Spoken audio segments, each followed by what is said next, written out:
usually after the graduation, which occurs a week after. We're saying here July 1st, but this is when your current program will finish. So it won't be right after this, it will be at the end of the program. Okay, so on the next, please.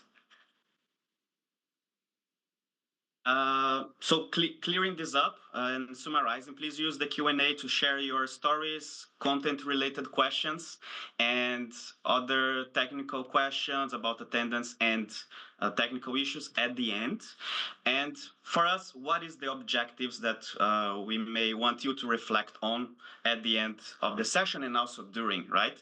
We want you to identify how to locate yourself as a leader and recognize your mindset in a given moment, above or below the line. And we'll go through that so you will understand what I'm talking about.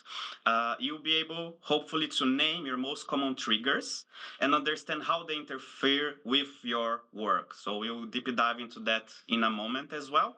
And also to identify 2 or 3 personal techniques that you can choose to get ahead when you are emotionally charged, right? So these are the main learning objectives for today's sessions. I hope you enjoy with curiosity and engaging with us with respect. So I'm really excited for all of us to be here and hope we have a very nice, productive session. Back to you, Divya. Thank you. Thank you, Henrique. Keith, can you please move on to the next slide? I just want to sort of add also that any personal stories that you share here will be treated with confidentiality. It's only if you are comfortable sharing, please do share. And of course, as Henrique said, please do engage. Keith, if you can just switch off the reactions button so that, we can now focus on this very important part of our session today. So, we are going to focus on the stages of growth, or we're going to speak about the stages of growth here, which is the journey we all go through from being unconsciously unskilled to unconsciously skilled. So when I mean unconsciously, Keith, you can click so that those it animates. Yes.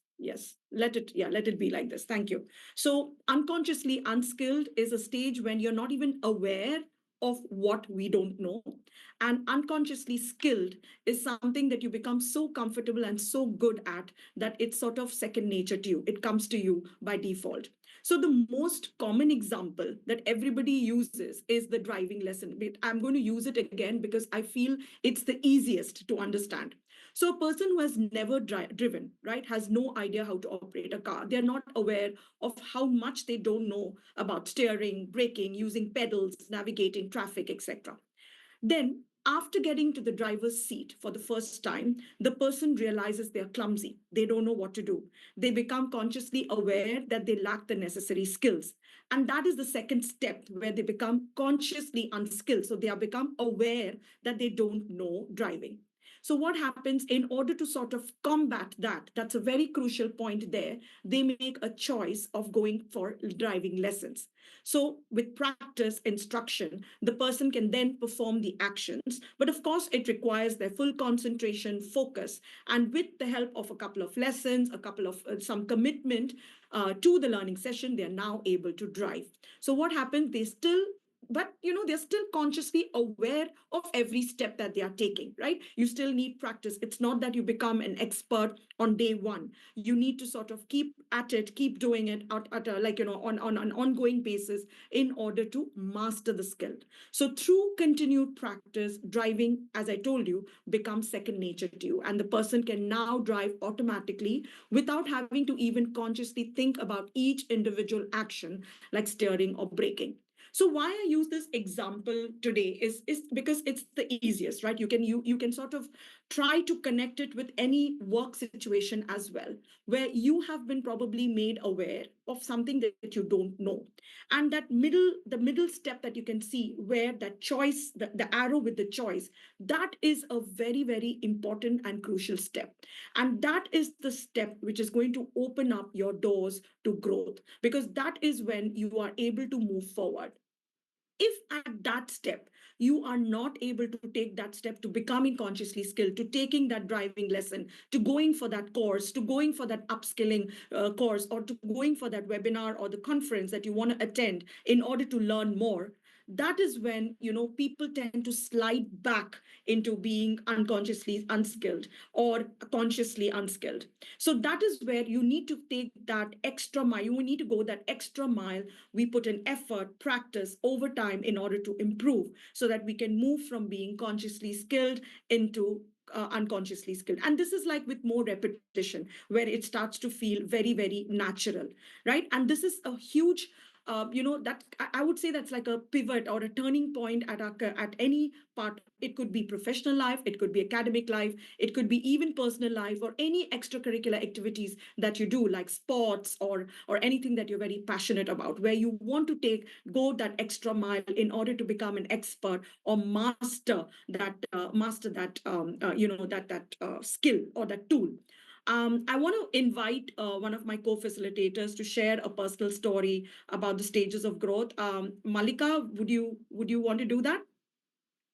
And I would Yes, like to see in chat as well if anybody has got some interesting stories to say. yes. Thank you, Divya. Hopefully, I'm audible. Am I audible well? Super. Divya, I think you articulated the slide really well. And I think driving and then swimming are amazing personal stories, right? But in the spirit of being vulnerable and also in the spirit of confidentiality, I would love to share like a story from my professional journey. I've always been someone who spoke very fast. My brain is always like it's on a bullet train running at full speed, and that's kind of how I like to talk as well. And in the process, sometimes when making even important presentations, I tend to get breathless and a little nervous as well. So once, one of my managers told me that, Malika, obviously you have a lot of important things to say and you are sharp, but, often the message gets lost in its delivery. And I think until that point, honestly, I was at this, second place here where I was consciously unskilled. I think I was aware that I am a fast speaker, but I was also hesitant to change or resistant to change because I felt like if I did not talk fast enough, people would think I don't know my content, especially because we work with such senior colleagues and leaders. And also, I was worried that if I, paused, then someone else would interrupt and then take away the presentation from me. So, like for those reasons, I was not making that choice, Divya, that you mentioned, to move to consciously skilled. But then, at that point, I decided that, I should do something about this. So I did three things. One is, we often work in teams. So I told a couple of trusted colleagues in my teams that I was working on to observe when I was making presentations or even when I was talking in team meetings, and then, give me brutally honest feedback, right? And one day, one of my colleagues actually mimicked me talking very fast, and it was both hilarious and also terrifying at the same time. Second, I started recording and rehearsing my presentations so that I could then go back, play it, look at all the different points during that presentation where I'd missed an opportunity to pause or slow down and let the audience reflect and even catch a breath myself, right? And third, a lot of YouTube TED Talks, I watch them to see how others are making impactful presentations and delivering and driving their point home. I think all of that has definitely helped. I still do feel that I'm in that consciously skilled phase where if I'm not aware, then I might still like, get into the zone of talking very fast and becoming breathless. But I think I'm getting better and I am very hopeful that I will reach the last stage at some point. But that's the story I wanted to share. Thanks. Thank you so much, Malika, for sharing. As I told you, that crucial step, that choice you make, right? That is going to change the game completely. Anybody else wants to share a story? Divya, I want to share one comment we had in the chat. Of Our course. participant Evans, he was saying that before joining Toastmasters, he didn't know he was not doing their speeches right. Right, so he was on the unconsciously skilled portion, And Right. now, after some identifying the insight and the awareness, make a choice to go for the Toastmasters and then practice on their way to unconsciously skilled. So I think that's a nice example as well. Yes, that's wonderful. I'm a Toastmasters myself. And Malika, something what you said resonated with me because I had a similar comment when people said, I also tend to speak very fast, but I'm trying to slow down. But I think I'm going to take some tips from you now. But, anyways, this is wonderful. And thank you for sharing on the chat as well. Is there any other interesting examples about growth, stages of growth in the chat? Anybody can say something, share something, it'll be nice.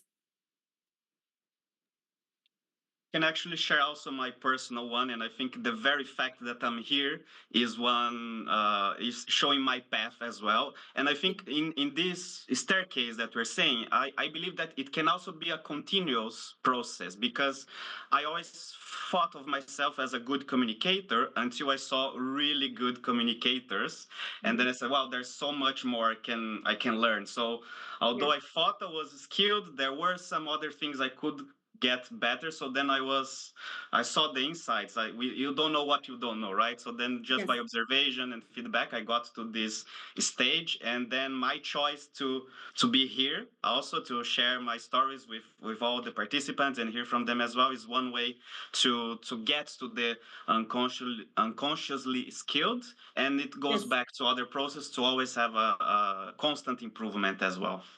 Absolutely. Thank you, Henrik. And of course, very commonly is, the Gen AI situation, right? At nowadays, if people do not know Gen AI or how to use those tools, we tend to sort of, go back. So that is where, again, from being unconsciously unskilled, we become consciously unskilled. Okay, I don't know how to use Gen AI. I mean, okay, am I only using ChatGPT to refine my emails? No, there's a lot more that we can do with that, right? So that's where we make that choice to become consciously skilled in order to keep up with the changing trends and the developments in technology. So how are you moving up in that skill? So that's something that probably all of you, this is probably relevant to all of you in this group, right? How Gen AI is changing the way we work and how we can not allow them to replace, but allow the Gen AI tools to empower us, right? So how can we use that tool to move from being the last step to the topmost, which is unconsciously skilled. Okay, all right. Thank you all for sharing. Can we move on to the next slide? Yes. So, to get into this is like actually something that I probably all of you know, right? We are aware of this, but probably we do not practice it. So when we do not know what we do not know, we are in that comfort zone. We are in that little bubble that we are in. We don't need to know it. We are okay. We don't need to make an effort at all. So this is something which we think is it's not going to touch us, right? We are untouchable. But when we realize we do not know something, we get into the fear zone where, it's something that we sort of we freeze. We don't know what to do. We choose when this is the time when we need to make that conscious decision to learn and practice. So we get into the learning zone. So if we continue to stay in the fear zone, that is something that we need to get out of. And that is very, very difficult because what is happening is we need to step out of the comfort of our habits because it's difficult because at that moment we are in a reactive state. So if we stay there enough, then we can get to our comfort zone again if we are in the learning zone. So I'll go over it again. You are in your comfort zone, you are in your comfort bubble. We realize, okay, we need to sort of upgrade ourselves, we need to upskill ourselves. And we, in the fear zone, it's easy to freeze. It happens especially in situations when we feel everything around us is changing very, very fast.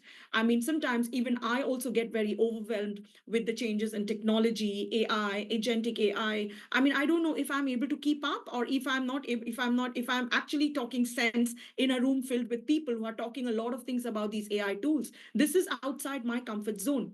But the mindsets we need in this age of AI is curiosity, adaptability, and very important, responsible use. And it's at that moment when we choose to learn and practice where I consciously thought that, okay, this is something, I mean, I need to get out of. I cannot remain in that red box of being feared of being in fear. I cannot remain in that red box of having these reactive habits, right? So that is where I go into the learning zone. And as I stay in the learning zone and I become more and more familiar, I become a master, maybe an expert at it, I can go back into my comfort zone again, because now I know, because now AI is second nature to me. Of course, I've not reached that spot. I hope to at some moment in time, but that's something that I'm aspiring for. So maybe this is some food for thought for you in the group. Like, which is that skill or which is that tool that you want to master? So you are in the learning zone, you're moving from your fears to your learning zone, and you become so good at it that you are comfortable in your own skin. So you go back to your comfort zone. And that is actually an ideal situation to be in. Not easy. I'm not saying it's easy. Definitely, it's very tough and it requires a lot of, like, conscious effort, conscious practice, commitment, and everything. But it is something that if we put into practice in our daily lives, it can really, really help in a very, very easy way to cope with all the challenges of today, right? All right. Okay. Any interesting comments on the chat about this? Anybody wants to share something about being in a reactive habit?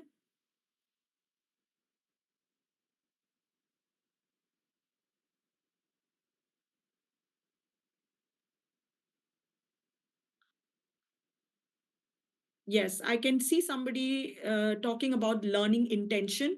That's a very good thing. Yeah. Having that learning intention is very, very important. I would request everybody to please refrain sharing the LinkedIn, links here at the moment. Please focus on the session. Thank you. Yeah. All right. Okay. Thank you so much. Can we move on now to the next slide? And I'm going to now pass it over. Keith, can we move on to the next slide? Yeah. I'm going to pass it over to Shalini, who's going to take us through a very interesting concept. It's a video here, so I would request everybody to please stop the reactions for now. I would love to see them stop the reactions for now and focus on the video. Thank you so much. Awesome. Thank you, Divya. So let's watch a video together which illustrates an interesting concept of locating yourself above the line or below the line. At the end of this video, I'm going to pause and invite you to share some reflection, also through a poll where you will find yourself. So listen carefully. Keith, if you can. Thank you. One question that conscious leaders ask themselves over and over is, where am I? To support leaders in locating themselves as they ask the question, where am I? We offer this tool, a line, a simple black line. At any moment, all leaders and all people are either above the line or below the line. Our location describes how we're being with what is occurring in our life right now. If we're above the line, we are open, curious, and committed to learning. If we are below the line, we are closed, defensive, and committed to being right. Stop right now and simply ask yourself, where am I? In this now moment, am I above the line or below the line? Typically, when people are below the line, they believe certain things about the world. For example, they believe there is not enough. It could be that there's not enough money, or time, or space, or energy, or love. People below the line also believe that their story about the situation is right. People below the line also believe that there is a threat out there. Something or someone is threatening their desire for approval, control, or security. And people below the line see the situation as serious. The deeper below the line they are, the more serious things look. People below the line tend to behave certain ways as well. They tend to cling to an opinion, find fault and blame, gossip, explain, rationalize and justify, get overwhelmed, and avoid conflict or pursue conflict for the sake of winning. When people are above the line, they believe that learning and growing are more important than being right. They believe that all people and circumstances are their allies, here for their growth. They believe that from a distance, almost everything is funny. People above the line live in curiosity, listen deeply, speak unarguably, question all their beliefs, and live a life of play. Now, knowing what you know about being above or below the line, where are you? One thing to know as you consider this question: We're hardwired to go below the line. Literally, our brain is programmed to perceive threat, and when it does, a chemical cocktail courses through our veins, and we go below the line. This reaction was designed to help us survive in the presence of a real threat to our physical survival. An issue for modern-day leaders is that often our brains can't tell the difference between a threat to our physical survival and a threat to our ego or identity. We react and get defensive when we experience a threat to our ego. So in many ways, being below the line is natural and normal.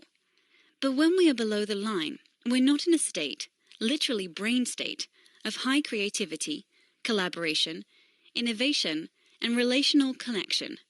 We're simply trying to survive. Leaders today can't thrive if they're in survival mode. So the first activity of conscious leadership is location, location, location. In this now moment, where am I? Telling ourselves and others the truth about our current location begins the great conversation.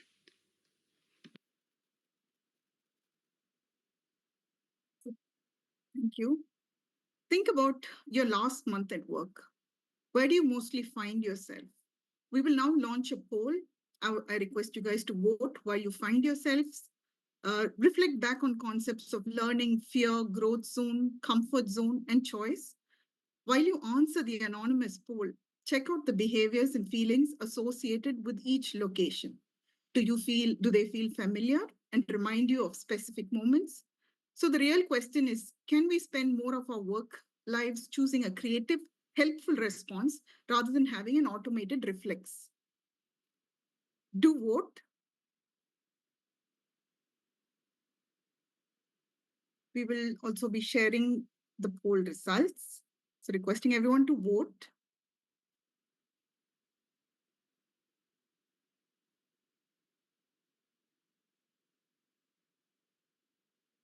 Lovely. I can see the numbers moving, huh? The numbers are moving really fast. Let's 52%. aim for 100%, huh? If I'm not being too ambitious. Divya, while we wait, just wanted to share a few comments from the Q&A, and we had Yes. many colleagues, and I have a question from Nicholas that may be connected to this. Nicholas Evide asked if we panelists would have some further insights on how we practice the learning muscle and growth mindset. And I think for me, I can say this is an example of trying to identify where am I on the line. It has to be intentional. Otherwise, we get, Yes. deep into work or studies and so on. We have to take these moments to reflect in any given situation that we want to focus on. Where am I above the line? And then if I am below the line, I have to focus on doing something. So I think it is practice. It has to be intentional until it becomes very common for you, like going for a walk, right? So Yes. I think at the beginning it can be more difficult, so to say, but with practice and intention, it gets easier. Yeah.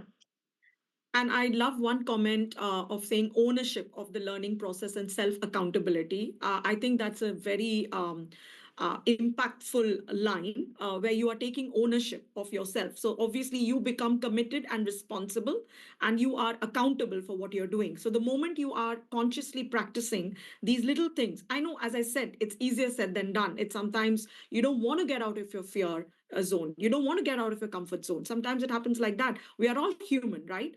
So, but then sometimes when there is a need to do it and we need to step forward, we need to do it, right? Do we have the poll results already, or do we have 100%? We still have 72%. So should Oh, I come wait? on, this is not a Q&A. Nobody is going to evaluate you on whether you answered it correctly. So let's aim for at least 80-90% and stop there. I also saw a couple of comments on the Q&A that we did start the session a little early. I think we were about 5 minutes early. So the main part of the session was the stages of growth. So in case anybody has missed the stages of growth, I'm sorry that we started a little early, but I'm happy to go through the stages of growth again at the end. So hopefully starting early means we have more time to engage, right? So that was the main topic. Before that, we were doing introductions, going over some Zoom rules and everything. So if you have come to the stages of growth process, and that slide, then you have not missed anything, just in case. So I'm seeing a lot of comments that we started early. We did start early. So, all right. How much? 75. 75. Okay. But it's growing. It's still Yeah. growing. Malika, I know. I also love this video. I keep watching it sometimes. It's nice. All right. Maybe we reach 80 and we can display the results. What say, Shalini? Absolutely. Yeah. We're about 76. Yeah. Few more. Yep. And I just wanted to share, I'm seeing so many nice comments about getting out of the comfort zone and trying to identify where you are on the line. It's really, really inspiring to see many of your stories. So thanks a lot for sharing. Virendra, Victoria, and many of you. There's so many questions, so many stories. We can't keep up, but keep them coming. It's really, really nice to see. Thank you so much. Another point that I just noticed is a lot of colleagues here. Wait. The Q&As are so crazy. I don't see the comment anymore, but I believe your name was Jonas. But a lot of people are saying that they have a lot of coworkers that they feel are under the line, and that kind of stops them from growing. And we have had questions on what do we do? And I would say a very McKinsey thing, feedback is a gift. And it sometimes really can be a gift because if somebody doesn't know something, they can't grow. So I think the first step to all those questions is really make those people aware, of course, in a nice professional manner, but they may just not know. And if you're in a position to mentor them and if you're able to sort of pull them up, if you're in a position, that is, I mean, definitely you should try doing that as well, right? Act as a mentor to them and try to bring them up. That's also something that you can do, but that's only if you're in a position to do that. That's Keith, is there a way to switch off the reactions? I'm loving your hearts and everything, but sometimes we need to focus on the content. Is there a way, Keith, to switch off reactions? Sure. Yeah. For now, keep them coming. We'll switch it on after. Keep them coming. But for now. All right. So, Shalini, are you ready to? Sure. Yeah. I see the top being a balanced collaborator at 36%, followed by we have the innovator contributor above the line. Interesting takeaways. Interesting to see this poll. A nice combination. We're at 80%. So thank you for voting. Appreciate all of your time. I hope this gives you a bit of insight, where you see yourself, where you would like to go, where you envision. Definitely, I would say we can close the poll now. Thank you.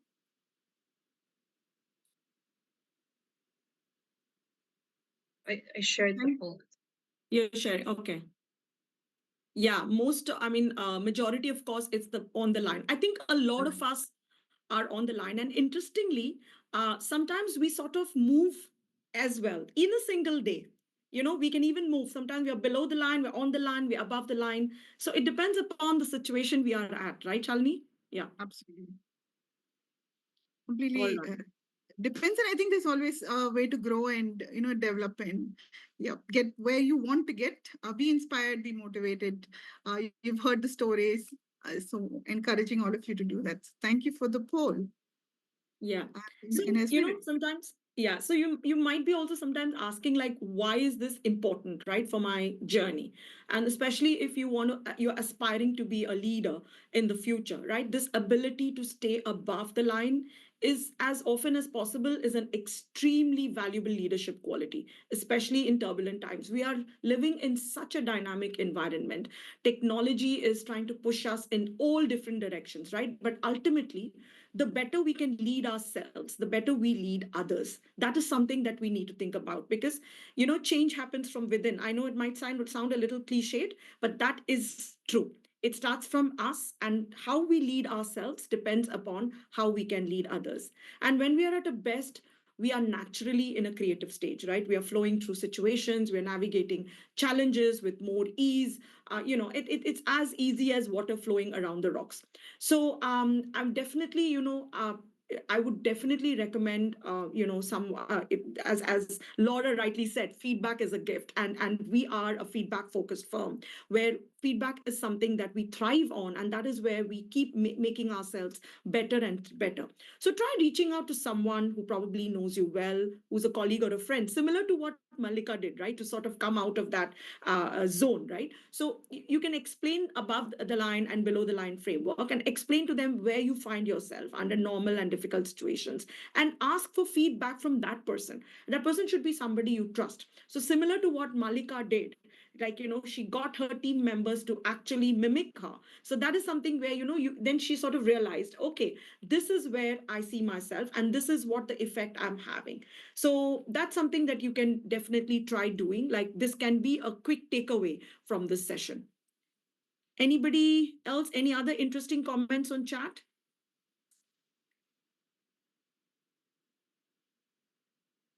Divya, I'm seeing actually many colleagues, and I think it can be a nice segue to our next topic, because they are asking about how to deal with difficult people, or people who do not accept feedback well.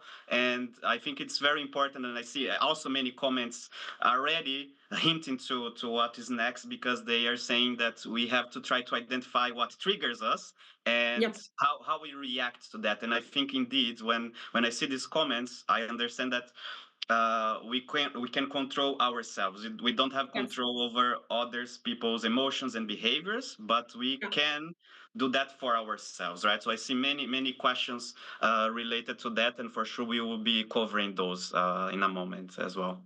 Yes, absolutely. So I'm actually going to probably give you like maybe a formula that you can use in order to sort of get out. I won't say it's going to be the perfect, but it's definitely going to help you in a large way. Keith, can we move to the next slide, please? Thank you. So the APR technique. Now, probably this is something you have read somewhere, you have heard of somewhere, but we've just explored how we grow and how we are developing skills over time, right? Now, let's pivot a little. We're going to shift gears and we're going to look at a tool that can help us in the moment.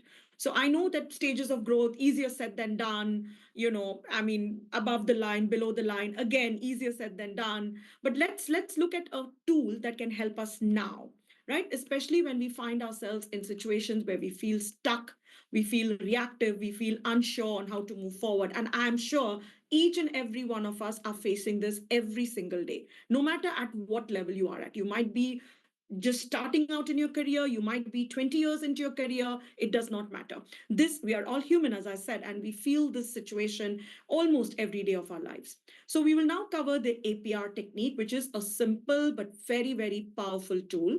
And APR stands for awareness, pause, and reframe, right? So when we talk of awareness, pause, and reframe, it's designed to help you shift from the reactive mode. So when emotions or stress take over, right, what happens is that is the reactive mode, right? We are emotional. We don't know what to do. We probably say something that we are not supposed to say. And that's when we need to consciously move to a creative mode where we can respond more intentionally and effectively. Now, this technique that I'm saying is also something that we need to practice consciously. This doesn't come easy. We need to sort of practice consciously. Probably, what you can do is probably write APR, awareness, pause, free frame, put it on your desk somewhere so that it's in front of you all the time, so that you consciously are aware. So what's great about APR is that it's flexible. You can use it in the moment, right when the situation is happening. You can use it when you are facing the particular challenge. You're probably sitting in front of somebody who has, told something to you that has given you a brain freeze. You just don't know how to react. You can use it even before a challenging moment to get into a right mindset. You're going to present a very important presentation in front of the leadership, and you need to get into that right mindset. You can also use it after. So it's like before, during, and after, so that you can reflect and grow from the experience. So that is why the APR technique is something that you can literally, it's like elastic, like it's flexible. It can be used at any moment in time. So so I'm going to break it down step by step so that you understand a little bit better. And maybe you can, as I told you, use it in professional life. You can use it in your your personal life, also your academic life, whatever, wherever you are at. So when I explain, I'm going to explain these three stages at a very high level, and then we're going to dip deeper, right? So something happens, right, that puts you into a reactive mode. Maybe somebody said something to you, then you felt a little insulted. Maybe you did not like it. Somebody sort of pulled you up in front of a huge group and told you something that you did not like hearing, right? And you are triggered. So the first step is being aware that you're triggered, that you, okay, oh my God, I did not like this person saying this to me, and you're talking to yourself. That is awareness. The second step, once you become aware, is to pause. Um, uh, Keith, don't move yet. If you're moving the slides, yeah, stay there. I'll tell you when to move. Don't worry. Yeah, I'll tell you. So the second step, once you become aware, is to pause. So usually here you do something to help you hit the pause button. So you do not spiral down that tunnel. You do not go back into a more reactive mode that is much below the line, right? So this can be like a very common thing that a lot of people say is, before I lose my temper, before I say something that I shouldn't be saying, count to 10. Right? That is a very common thing. I've seen a lot of people like, okay, supposing I'm getting angry with my son, before I say something to him, I try to say, okay, 10, 9, 8, 7, 6, I shouldn't be saying this to him. So this is something, a very common method. All of us can have our own methods of pause, right? The third step is reframe. When we're reframing the situation, which usually happens through asking ourselves something transformational, asking ourselves questions to change our perspective, pushing ourselves closer to to the creative mode. So what is our goal? To move from reactive to move into creative, right? Above the line. We need to move above the line. So you might ask yourself, what can I learn from this situation, right? So in that way, this is where I need you to also, as I'm speaking, try to think back. Do these comments, do these explanations resonate with you at any moment in time, right? What are my triggers? What is it? When do I get triggered? What can I do to sort of pause? What do I do to do that? Do I drink a glass of water? Do I listen to my favorite music? Do I pick up my phone and call my mother? I mean, it happens, right? It can be anything, right? And then that transformative question that I ask myself, right? So that, take that challenge as a learning and a growth opportunity for you. If we can move to the next slide, Keith, please. Yeah. So I'm going to dig a little deeper into awareness, and then we're going to have some exercises and all that, so that you all can get a little bit more familiar with this APR technique. So the first thing is, we need to think about, let us start with, what are my triggers? What are the different situations that that sort of sets you off track, that sort of makes you go completely off the radar? So successful leaders are able to recognize their own mind frames across situations, right? That's because of the experience that they have. That's because of how conscious they are, and that's because they have probably years of experience of being in similar situations. So now I'm going to sort of move forward and ask Laura to dig a little deeper into what the concept of a trigger is, what they are, how they affect us, and how we can regain control over them by becoming aware. Can we move to the next slide?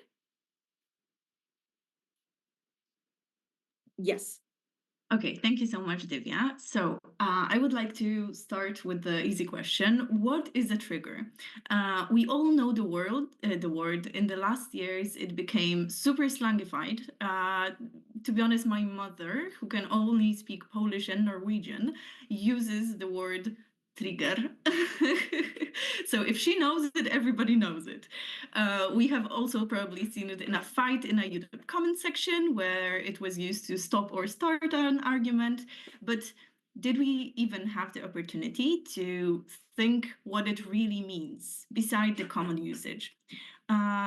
I think it's pretty valuable to look into it, because to understand what it means for us, we have to understand what it just means. So as you can see on the slide, pretty dry, an experience that activates an emotional charge in you, igniting an immediate automatic reaction. So try to remember a situation, a recent one.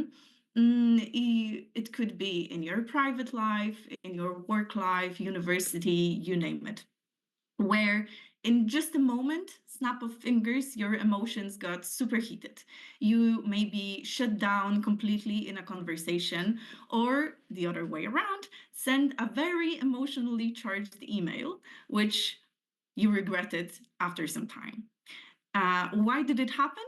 There was probably a trigger in something you either heard or read, that maybe it wouldn't bother me, wouldn't bother other people, but for you specifically, it resulted in a big emotional reaction. We can also call it a hot button, and it is normal and human to experience it. Think of the last 24 hours. If you experienced it in any field of your life, give a heart reaction on Zoom, and I will be first to do it. Do we have the reactions enabled?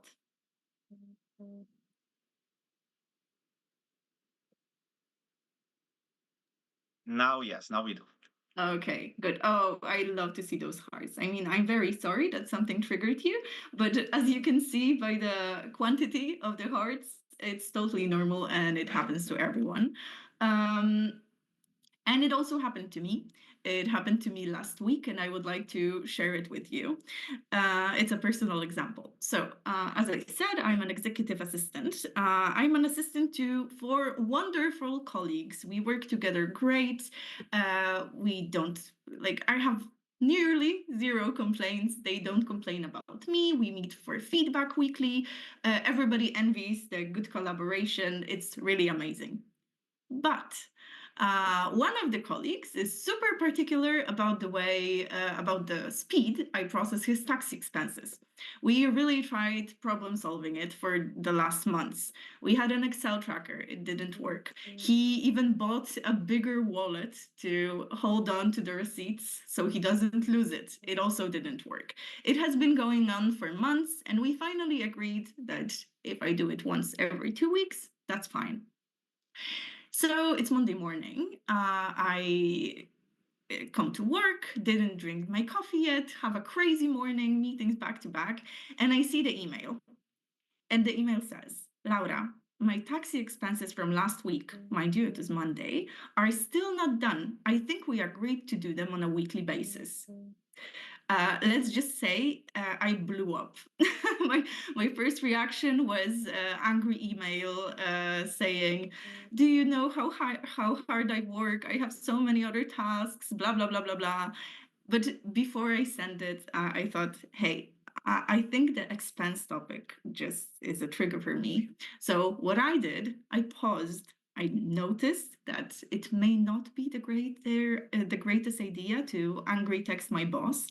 I met with my team leader, told him about the issue, told him about how I felt, how it triggered me, how I am done with the topic. And what actually happened is, A, we found a solution. I got some help from another colleague in my team that did it with me, so I have more time.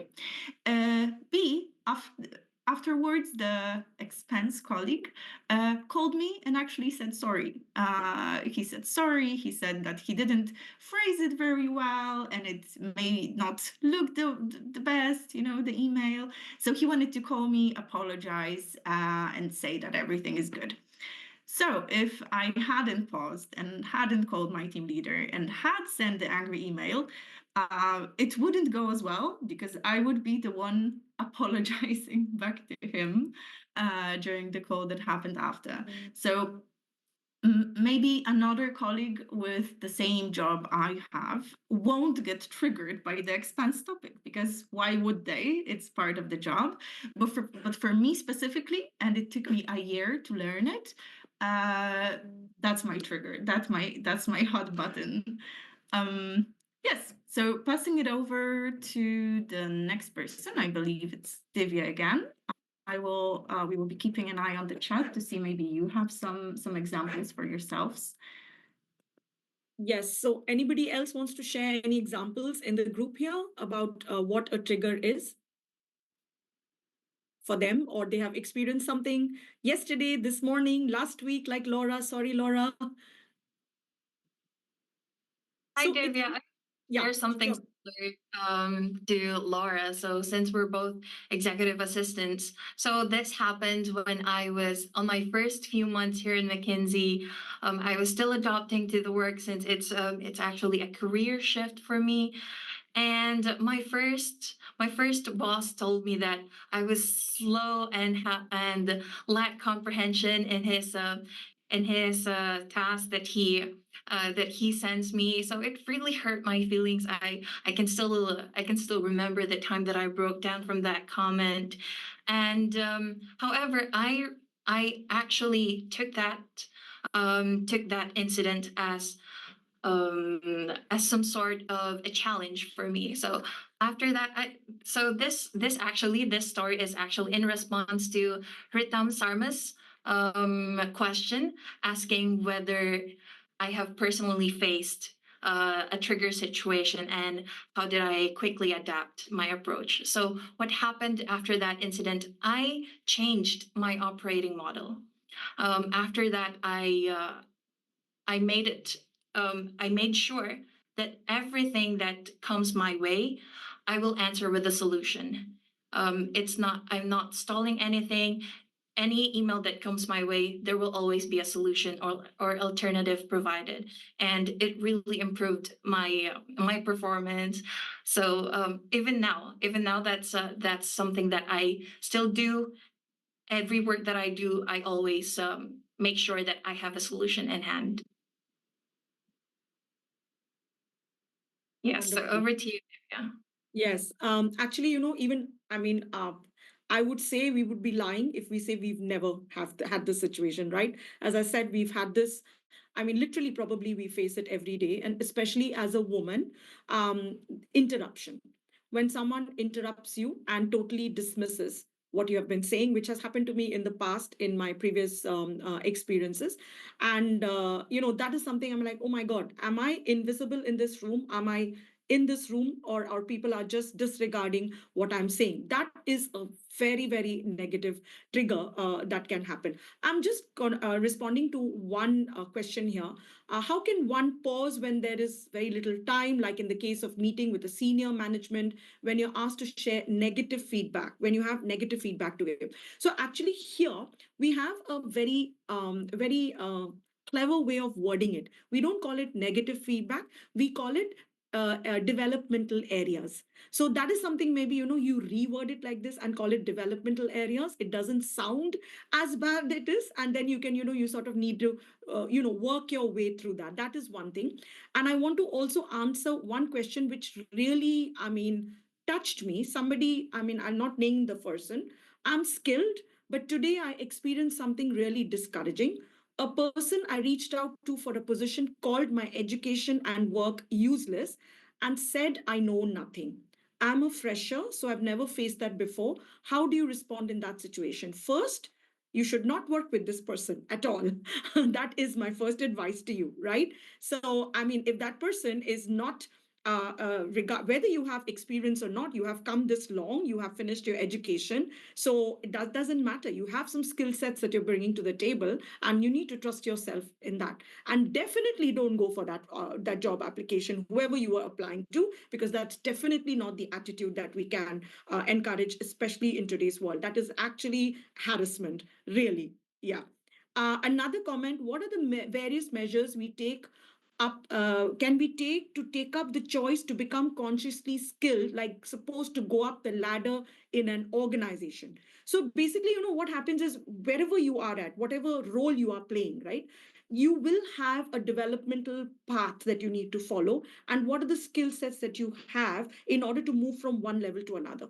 Like, for instance, in McKinsey we have that. So we literally have a kind of a guide that sort of tells us, okay, these are your gaps. these are the steps that you can take if you want to advance, or you want to sort of go to the next level, or if you want to learn something. So this is something, if your organization does not have, you can always ask your manager, or you can have a mentor or somebody who can give you tips on what are the skill sets that you can add to your portfolio in order to develop, right? Okay, so I think we've had quite an interesting discussion on trigger. Can we move to the next slide, please? All right. So the pause. Again, as I told you, easier said than done. We are all human. Sometimes, as Laura said, we can blow up. We can say something that we should not be saying, and I'm not saying that that is wrong. We have our way of expressing our emotions and our thoughts. But pressing the pause button is important, actually, even from the biological perspective.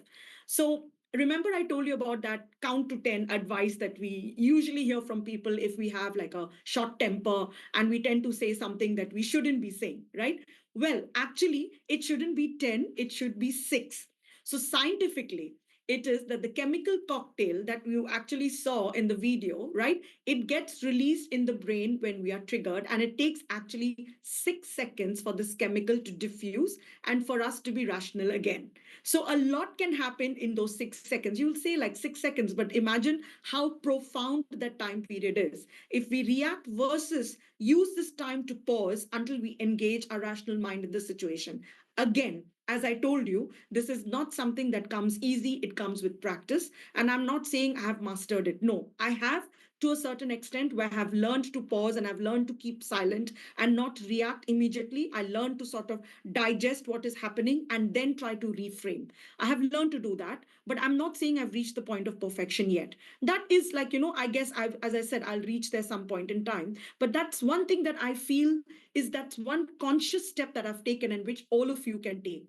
So the pause almost helps us survive these 6 seconds and reduce the likelihood that the reactive mood will take over completely and we go again fully below the line. We sort of drown. And then if we drown, then coming up to on the line and above the line, it becomes very, very, very difficult.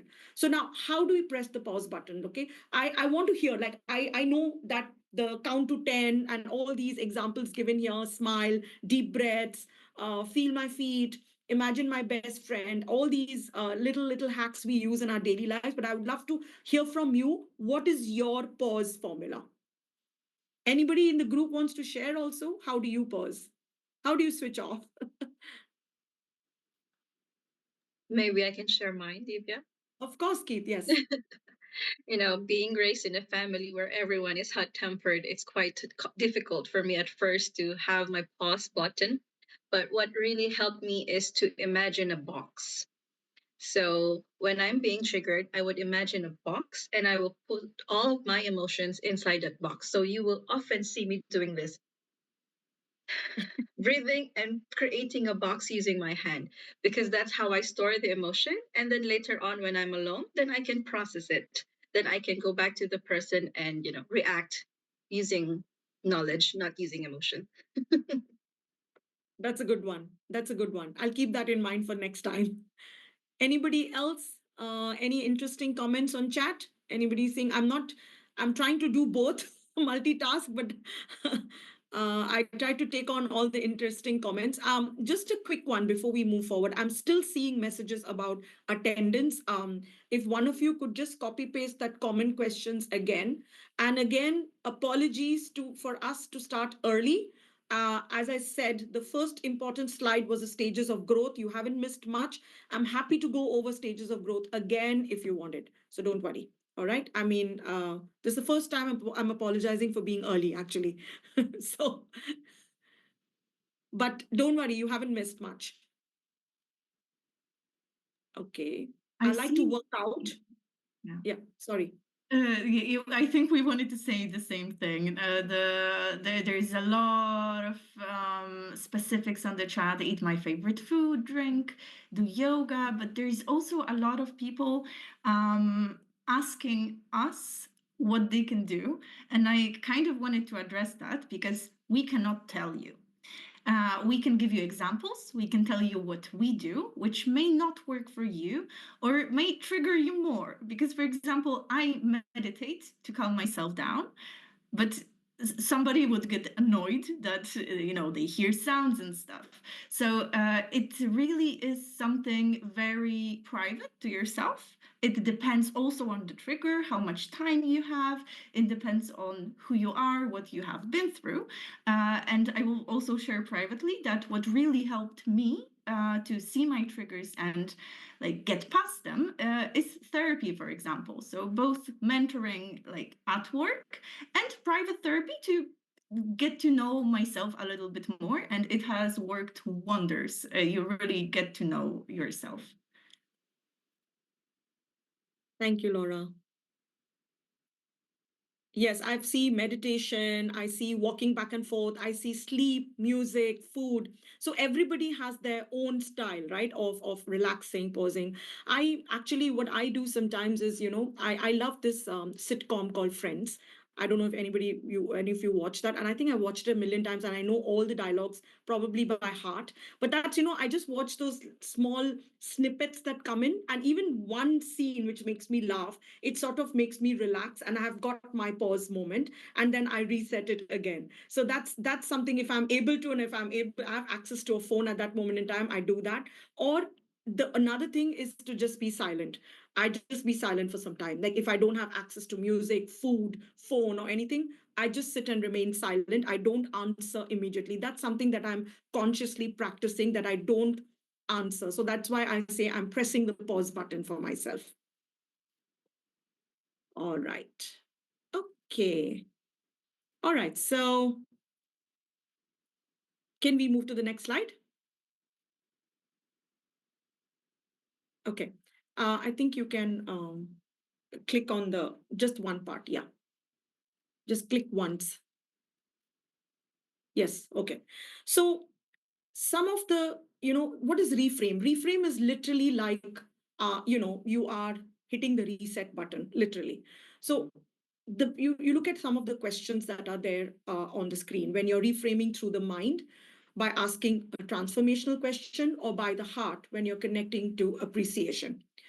What is the benefit of asking these questions? Just, give it like a minute or two, read over these questions, right? By asking transformational questions, we are engaging the part of our mind that is enabling sound thinking, right? We are basically keeping our brain from going back into the threat or the reactive state, right? That is transformation, where again, we need to be conscious about it. We need to commit to that. We need to commit to that situation or that question, right? So the nature of the question is very, very important. We don't want to re-engage the emotional part by asking like, okay, why is this idiot behaving like this? No, try not, because that again, the moment we are using such a phrase, it can sort of, it can backfire.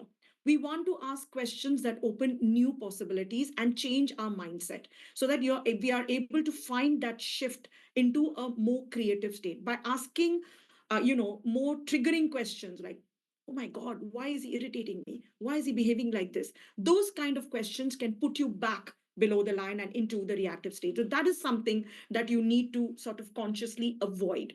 And as I say, sometimes silence actually helps, where you can sort of just sit in silence to understand that, and don't answer immediately.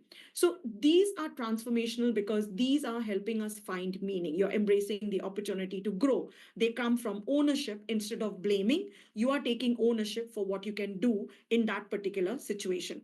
So some ideas on how we can reframe from the heart is, okay, it doesn't always have to make sense at that moment in time, right? We can simply just try to appreciate that particular situation or person. I know, again, very, very tough. Sometimes you might be getting very angry with the person in front of you, but maybe try to think back on those little moments where that person has actually been of a great help to you. Laura, coming to your situation of trigger, right? You say you have wonderful colleagues, but maybe those wonderful colleagues have also helped you in moments of difficulty.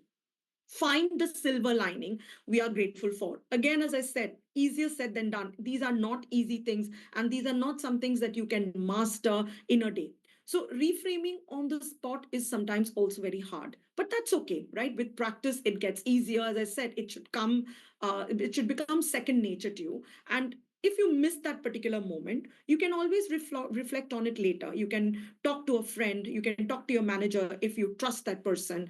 You can ask you can talk to your family or somebody whom you really trust in order to get to the help from with better reframing questions. Again, what I would do is probably write a couple of these reframing questions down and put them on your desk where you can see them. So, the APR technique, the 4 stages of growth, maybe you can take printouts. It's there online as well, the APR technique as well, and try to put it on your desk so that it's in front of you and you're consciously trying to adapt it, every day.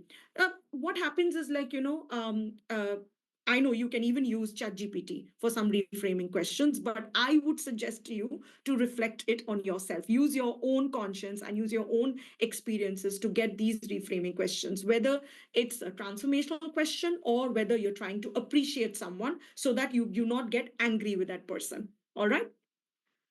Okay. I want to see if anybody has got any interesting reframing questions.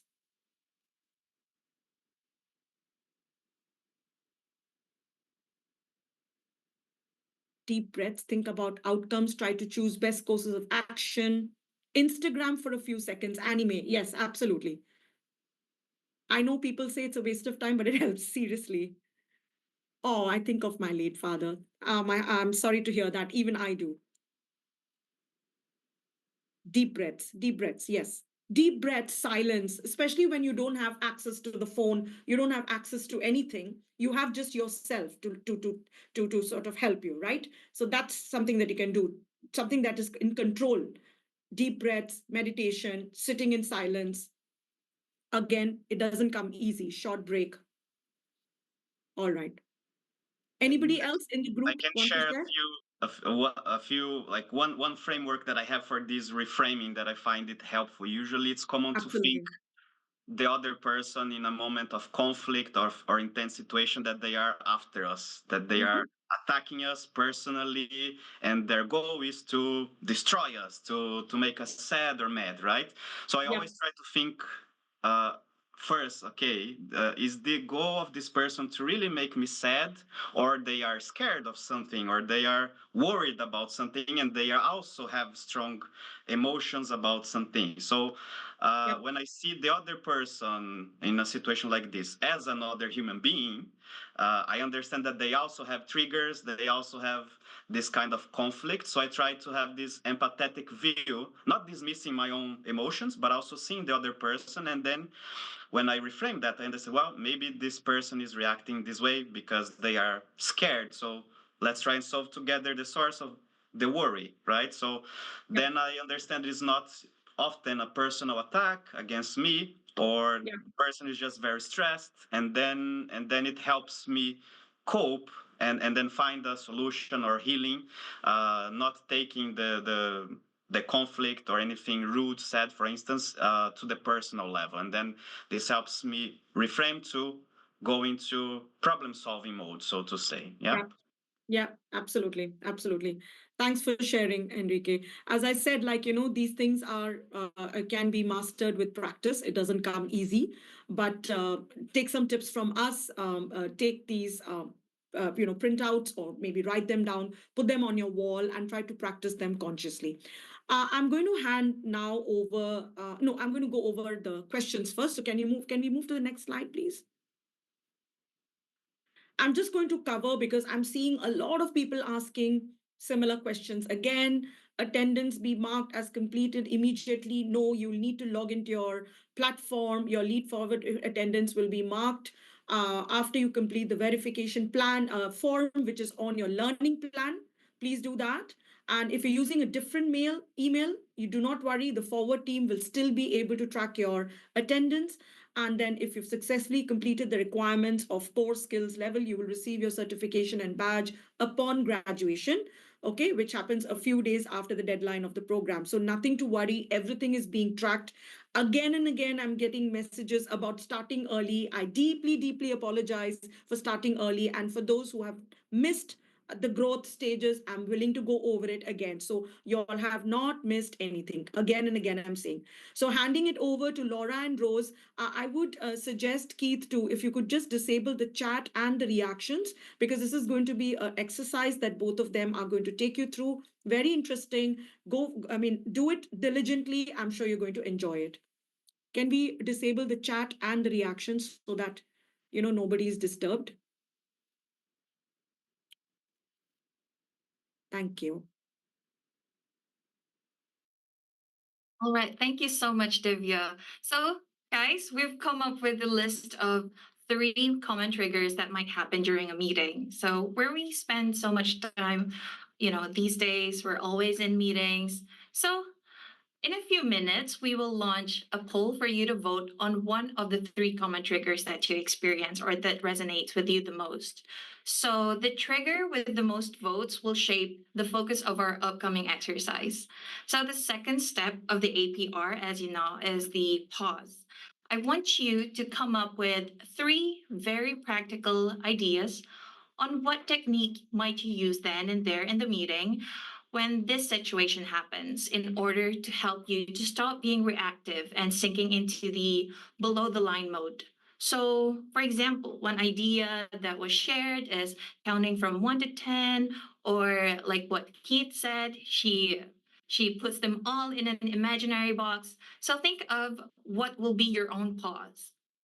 So then you move on to the reframe part of the APR. You successfully paused, right? So, what questions can you ask yourself to keep you in a positive and creative mindset in this moment? Again, one idea is the question: what can I learn from this situation? Or what can I do to turn this around? So, can you come up with 3 examples for that, for the reframing questions? So if you have those 3 powerful questions or powerful questions with you at hand, so jot down your answer to these questions and you will share them with us in a bit. And if you still have time, you can go for the bonus question, which is, so you just thought of what you can do during the meeting when you have to pause, and then you are also thinking about what are your reframing questions. Then you should imagine that you know that you are often triggered by these situations in the meetings, right? So what can you do? So the bonus question is, what can you do before going into the meeting when you know that these triggers might happen? So if you have time, let's answer the bonus question as well. Again, jot those answers down and you'll share them with us in a moment. All right, so here are the 3 most common situations in the meetings that happen that trigger us. So first is feeling undervalued based on a very dismissive comment from a senior partner or a senior person from your supervisor. They probably tell you that is not the right question to ask, or that is a stupid question, or that's pretty obvious. I wanted something deeper. So hearing this, you might stop participating entirely. You might black out, and you might check out. So that's one of them. Number 2, Keith, if you could click the second one, we call it oops, because that's exactly what it is. It's an oopsie. It is when, for example, you're presenting your work and then realize there is a big mistake. Maybe in the number, maybe in your ideas, maybe in something that you wrote. Not everyone has to be aware of it. It can be only you that noticed. It reflects in you sweating, starting getting nervous, started getting defensive, and you start explaining yourself why it happened and how it is not your fault at all. And we have number 3. Yes, and number 3 is quite common. So it's an emergency situation.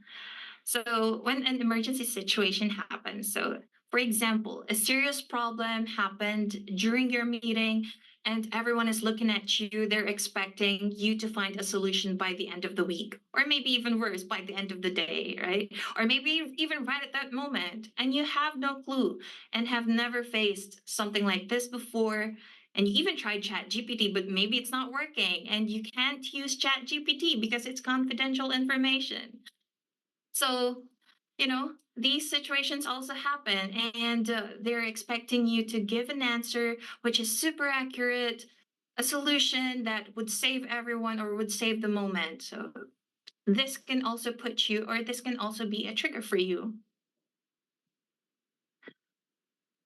And so, after hearing all these three situations, your first task, okay, Keith, we will open the poll. So your first task is to vote for the scenario that resonates with you the most, whether it's feeling undervalued, or if it's an oops situation, or if it's an emergency situation. We'll be launching a poll for that, and the answer that gets the most vote will be our basis for the next exercise. Yes, we can already see the numbers going up. And to be honest, I didn't expect number one to have so many percent. We have 60% on the first one and 20-ish on number two and number three. But now reviewing everything we have seen on the chat, a lot of people feel undervalued, and the majority of questions when there was a feedback topic was, what do I do if a senior undervalues me? What do I do if I don't feel respected enough in my job? So maybe it shouldn't be so much of a shock, but let's see how it goes. We have 57% of people that participated. Let's get at least 75, I think. Yes. Lara, you might be surprised that feeling undervalued is the most common situation that people face, but I'm actually not surprised because it happens. Sometimes we do a lot of things. Maybe out of the 10 things that we've done right, sometimes the one mistake that we have still gets noticed. And we have supervisors who would notice those mistakes that we have, instead of giving us validation for the other 9 things that we have done correctly. And it happens, but I think it's important that you if you don't get validation from other people, you get it from yourself. You tap yourself and you pat yourself on your shoulder and tell yourself you've done a great job. Yes, I think it's something that you have to really grow within yourself to be able to do. It took me a moment where I was waiting for the validation of others, while didn't notice that I am actually doing a great job myself, and not everybody has to think the same.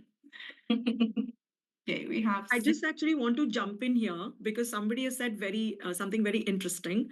What if these 3 things don't trigger me?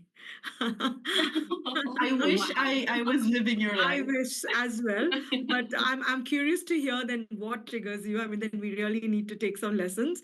And another of our participants has said, answer to situation 2, say sorry, burn your ego, and ask for help. Good one. Yes, All right. yes. I would like to actually jump into the person who said that nobody triggers him. There is something called resilience, and all of us have different levels of being resilient to different things. It comes from, just your character traits. It comes from the way you were raised, from the education that you have got, and from just biology. So I think you have an amazing amount of resilience, and if you could share some with me, that would be very appreciated. But yes, I for example, my resilience is pretty high in work situations, so I don't get it to myself. But privately, I'm a little bit more vulnerable, so that can also happen.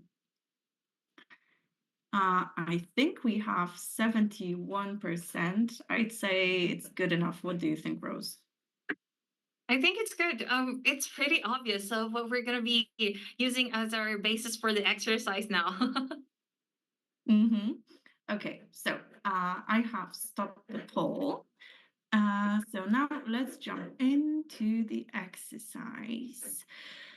So for the next 5 minutes, we will engage in a silent reflection. You will have 5 minutes to answer individually for the following 3 questions. We will go through them a little bit later. The 3 questions being, Keith, if you could go to the next slide so we have the same thing. Super, thank you. Number 1, envision how it would appear to pause when faced with the chosen trigger. Remember, the trigger is feeling undervalued. You get a comment from a senior person that made you feel like your contribution was undervalued and unrecognized. Question number 2 is consider the questions you could personally ask to reframe your perspective when confronted with this trigger.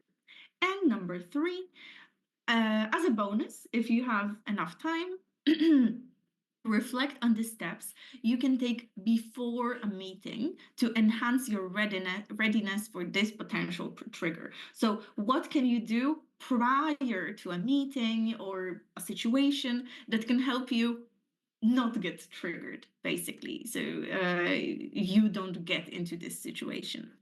After 5 minutes passes, we will transition into our reflection phase, discuss each question separately, and this will allow us to share the insights we have gained through the experience. So as before, we will either open the chat or use the Q&A box to see where it is.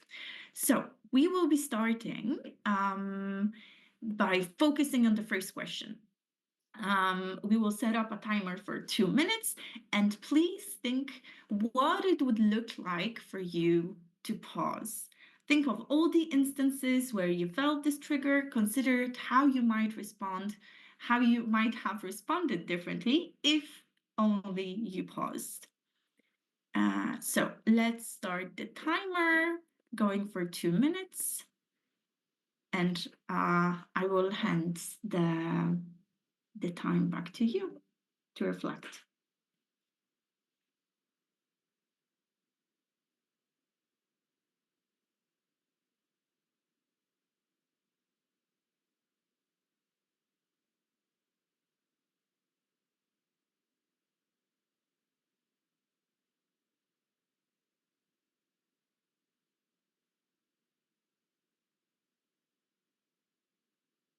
And I'm sorry, but I have to read this one out loud from Godwin. What if it's also because you're in a healthy environment and so people actually value you and your work? So you don't get to experience these things and you might not need to be resilient. And I think that's beautiful. I think that's beautiful. And I wish this environment for absolutely everybody. The main thing is you don't have to be resilient. It's just helpful to know the techniques, how you can go around the difficult situation. Even if it's not at work, something can happen, for example, in a grocery store. And you can use the same techniques as you do in a work environment as you can do in a private environment. But I am very, very happy for you, Godwin. Laura, if I could comment also on Godwin's question, I have a reflection on that for all of us actually, because I can relate to this, like being in a healthy environment. I often am. I believe I'm triggered by praise or by friendliness because then I tend to be very, let's say, people pleasing and take on tasks, jobs that I don't have capacity or time because people are being very nice. So I tend to, my reaction not being aggressive or defensive, but being overly eager when I will accept doing and helping people, and then I get very tired, but I am accepting because people are being nice to me. So I think for all of us, we can reflect on that as well. Is this a trigger? Even if my reaction is perceived as positive, but it's causing me damage, right? So for me, my work is actually to think, okay, this person is being very nice, is valuing me, and then how I do not jump into action to help that person if it will impact my day-to-day work or my work-life balance, right? So I think it's also one way for us to reflect if that's also a kind of trigger that we may have even in a healthy environment. Yeah. That's why it's so important that we are actually doing this and that we can share our stories in the chat, because it looks so different for everybody. Okay, 2 minutes have passed, but I would like to stop on one more question from Abdelhamid. He said he feels undervalued because he asked 3 questions and no one answered him. And I understand that this can be frustrating, but I would like just to tell you that we have around 900 open questions on the chat. So nothing, if we did not respond, it's not directly because of the question you ask. It's just because of the quantity of the questions. But we value you. Let's then jump into the next question. What reframing questions would you ask? Remember the previous discussions on reframing. How can you reframe the situation? And again, let's give some moments. You can also share on the chat. We will try our best, not on the chat, on the question and answers. We will do our best to read it.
I would like to read the answer from Joseph, which I find very interesting. Reframing by placing yourself in their shoes, seeing things from their point of view. And I will pin it to the example I gave earlier for the triggers. Because I got triggered by the person wanting their expenses to be done, which fair, it's triggering for me. But if I stopped and thought why he wants those expenses to be finished, maybe he wants to use the money to do something else.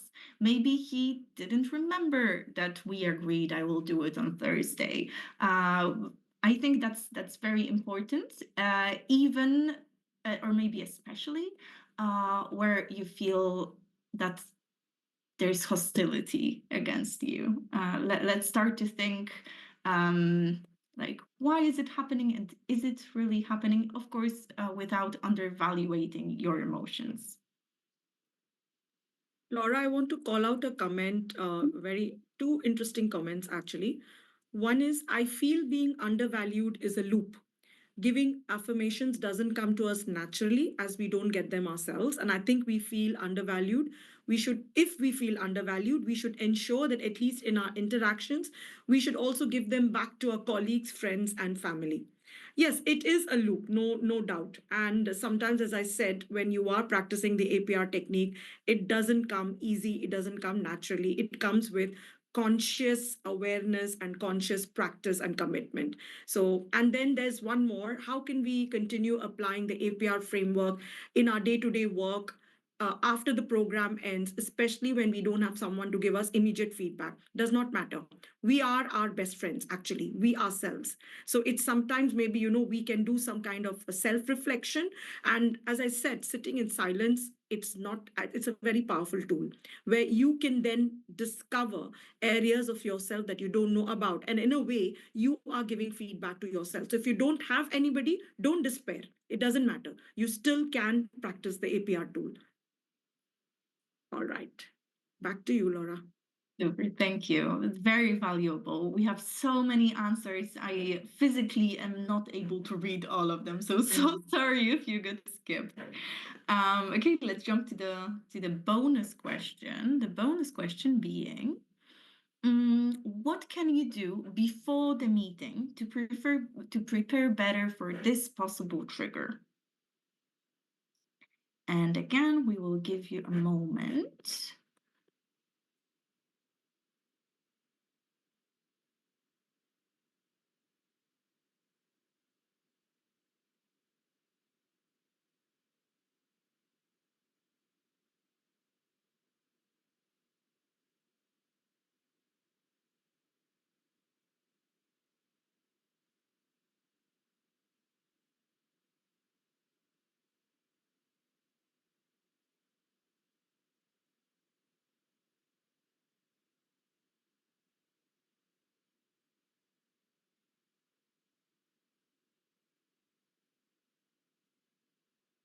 I just found an amazing answer from Supacha about the refraining questions.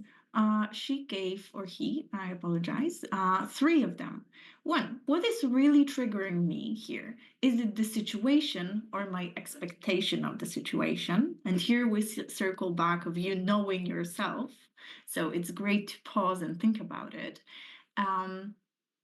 How would I approach this if I were mentoring someone else through it? And this is absolutely golden. When I started coaching new colleagues at work, I noticed how different my approach is. When somebody was going through a difficult situation, I stopped. I said, it's only a job.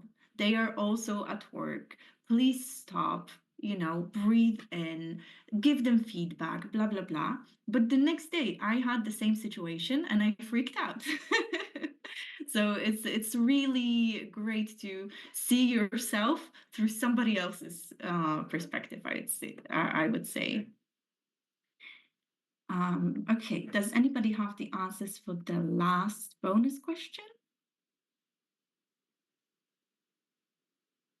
Laura, I've seen some answers in the chat, and I'm also very sorry we couldn't see all of them, but I quickly saw a few that caught my eyes. I see Hershini shared before that they come saying how they will feel about any outcome of this meeting, how they will feel in 10 days, for instance, about any potential situation. I saw a comment from Blanca that they would imagine that they are in a movie and everyone is playing their role, and then they are just an spectator. So this way they won't take anything in there too personal. Well, one favorite from is from Spandan that they said that they will imagine the people in the situation with little wings in their backs, little angel wings. I love this one. It's an interesting one. I'm learning a lot from all of you. Thank you. I love Thank the you. way everybody is engaging. I love it. I also want to share a few comments from 2 comments that about reframing. So one is from Luca, and this one struck me the most. It's he would ask himself, like, how would I see this situation if I weren't personally involved? And I love that, looking at the situation in a third person's perspective, it really gives you an idea of maybe the other person is has a point, or maybe I'm also in the wrong. It's a way to check yourself out, and maybe there's something that we're not seeing, right? And another one from Kshitij. So if Kshitij would ask himself, is this feedback meant to help me improve? Because sometimes the comments that we hear can be hurtful.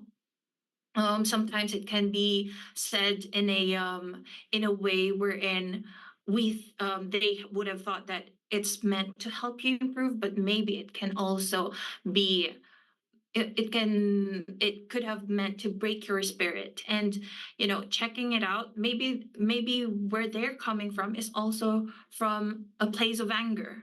So I love these comments, so guys, keep them coming. We love reading your answers to our questions. A lot of people are still saying, why are we not answering? We are trying our best.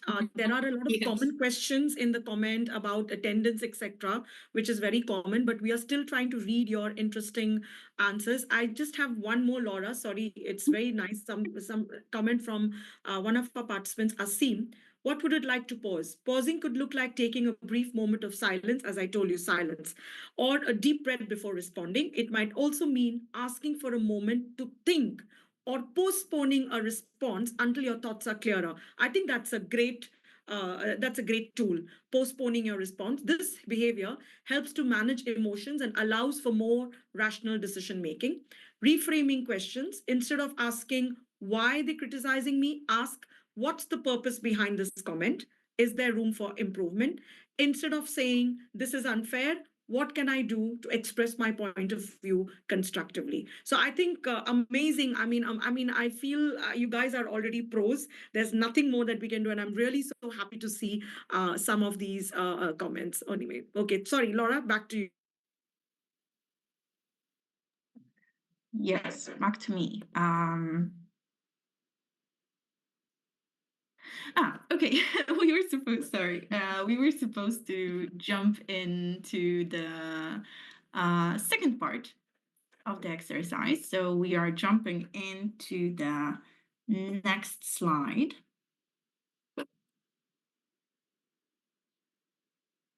Keith, if you could, super. Thank you so much.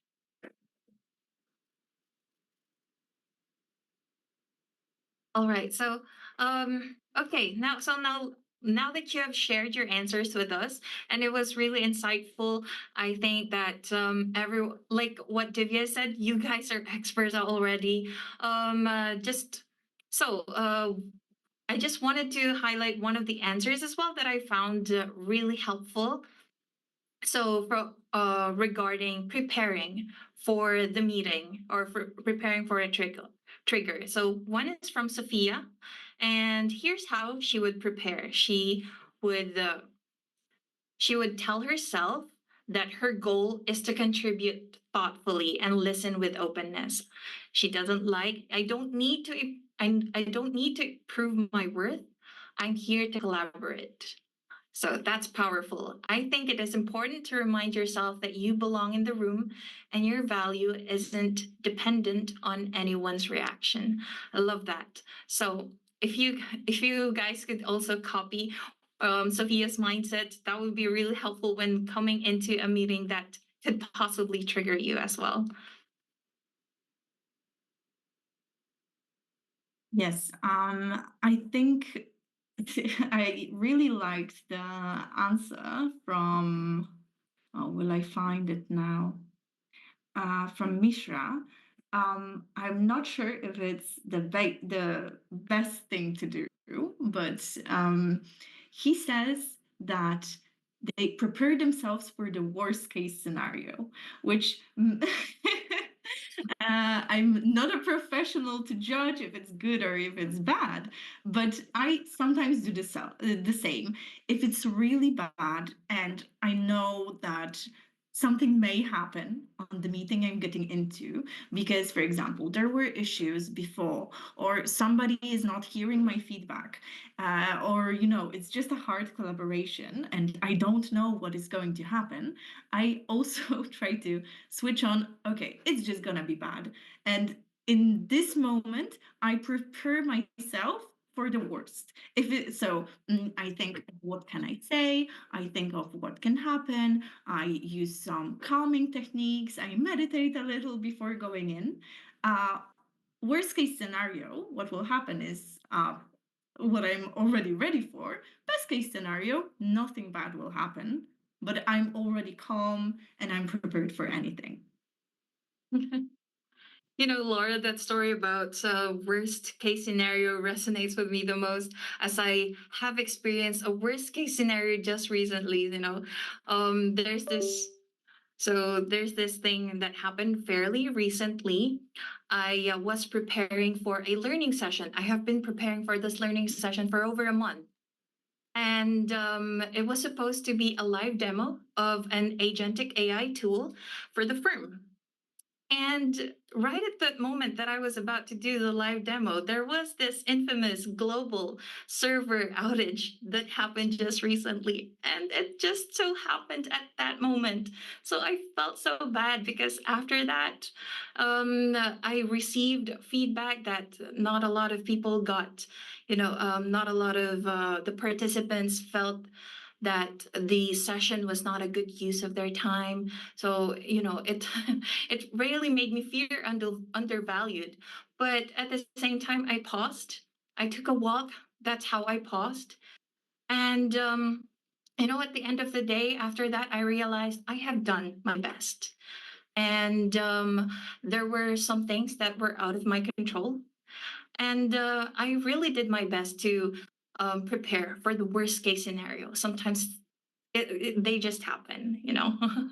So yes, after that, I reflected and I thought I will still continue doing learning sessions, and here I am, participating in McKinsey Forward.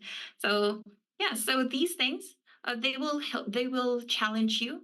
They will challenge your drive and your motivation, your determination. But as long as you remember that this is for something that is bigger, at the end of the day, you'll find yourself going back to what you're passionate about.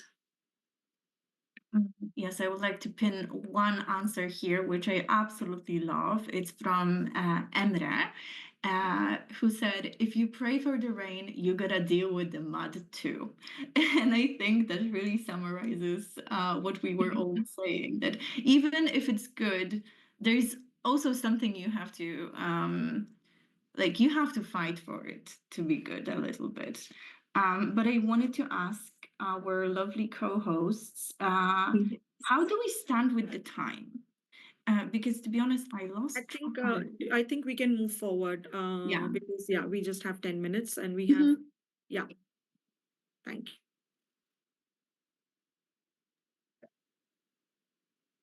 So I think, Rose, we can All right. take Yes. it forward. So we still have the two trigger situations. So what I want you to do is think about these situations that might happen to you in the future and apply the APR technique. So one of those trigger situations is oops, and the other one is an emergency situation. So before we pass it on to our lead facilitator, after this session, we hope that you will think about those two other trigger situations that we did not discuss today and apply the APR technique because, perfect practice makes perfect. And if you've practiced APR over and over, it just becomes natural to you. Yes, over to you, Divya.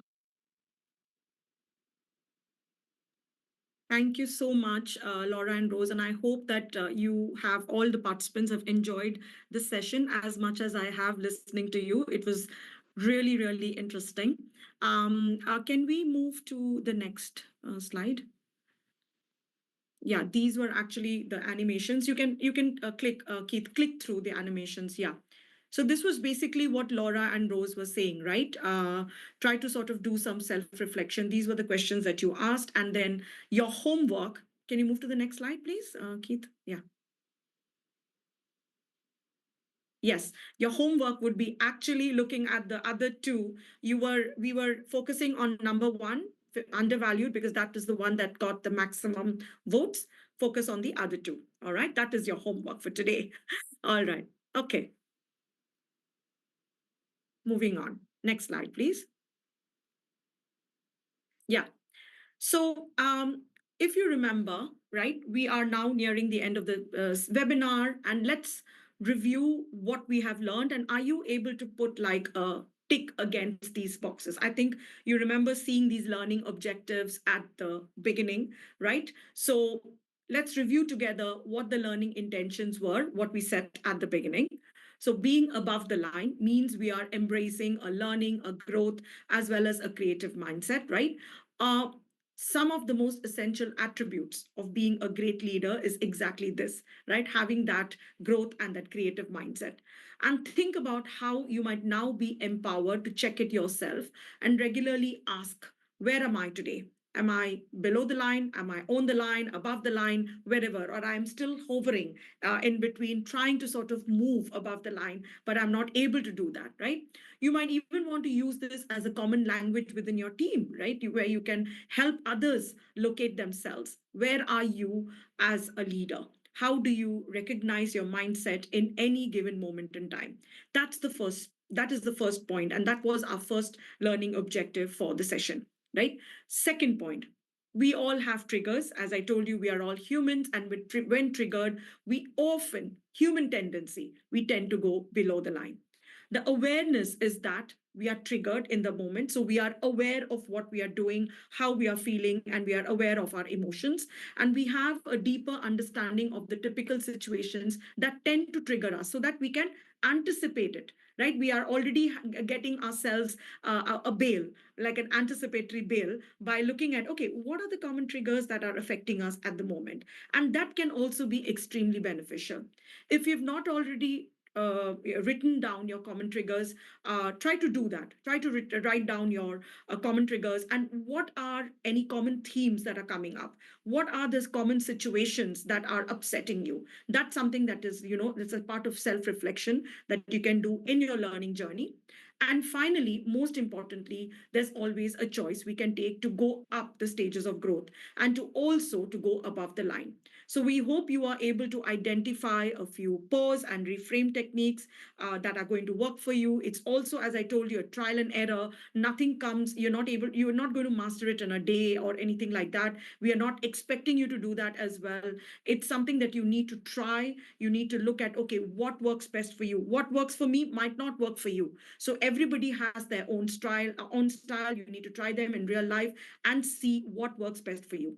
If you don't try, others will, right? So try until you get it right, right? That's something that I would definitely encourage you to do.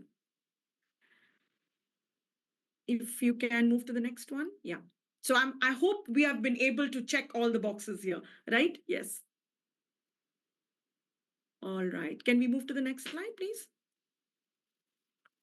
Yes. So as we leave this session today, I'd like you to also give thought to this one question. What is one thing that I'm going to do differently today? What is your key takeaway from this session? What am I going to do to adopt a more helpful mindset? I'm not telling you to have like a laundry list of options. No. Try to identify one action point item and go step by step. So you don't have to like go into it all the way. No, there's no need to do that. Take it step by step in order to adopt that more helpful mindset. I want to see some suggestions in case if there's anybody, you can call it out. Otherwise, I think we can stop. I just want to understand if, as I said, we started this session a little earlier than usual. We didn't realize it. Sorry about that. But the main session or the main content started from the stages of growth. So I'm guessing everybody would have joined at that time because that was the main session. Before that, it was all introduction and logistics and Q&As and all that. So nothing to worry. In case you say that you've missed, you have not missed anything. All right. Okay, I'm going to now hand it over to Shalini to wrap up. I think we are bang on time.